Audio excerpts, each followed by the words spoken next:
ஒரு ஜனநாயக முறையை டெமோக்ராட்டிக் ஜனநாயக முறையை எங்களது ஆட்சி முறையாக நாங்கள் ஏற்றுக்கொண்டு அதன் அடிப்படையிலே நமது தேசத்தை வழிநடத்தி வருகிறோம். ஒரு ஜனநாயக நாட்டில் சட்டத்தின் ஆட்சி ரூல் ஆஃப் லா மிக மிக முக்கியமானது. சட்டத்தின் ஆட்சி நடைமுறையில் இருக்கின்ற ஒரு தேசத்திலே வந்து குற்றங்கள் செய்யப்படும் நபர்கள் கைது செய்யப்படுவது வழமையாகும்.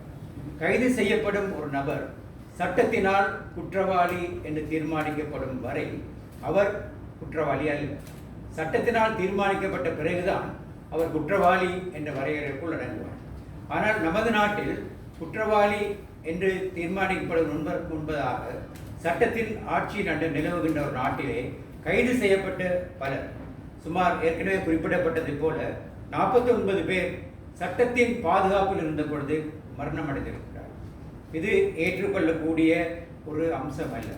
சட்டத்தின் ஆட்சி நிலவுகின்ற ஒரு ஜனநாயக நாட்டில் சட்டத்தினால் கைது செய்யப்பட்ட நபர்களில் 49 பேர் சட்டத்தின் ஆட்சி நிலவுகின்ற நாட்டிலே மரணமடைந்திருப்பது ஏற்றுக்கொள்ளக்கூடிய ஒரு விஷயம் அல்ல.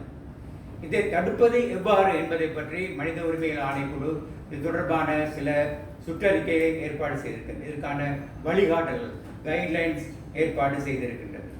எமது நாட்டில் ஒரு ஜனநாயக ஆட்சியை நடைமுறைப்படுத்தக்கூடியதாக, மக்களுடைய சுதந்திரத்தை உறுதிப்படுத்தக்கூடியதற்காக, எமது அரசியல் சாசனத்தை நல்ல முறையில் கொண்டு நடத்துவதற்காக இந்த வழிகாட்டல்களை ஒரு ஓய்வு பெற்ற நீதிபதியின் கீழ் நாங்கள் ஏற்பாடு செய்திருக்கின்றோம்.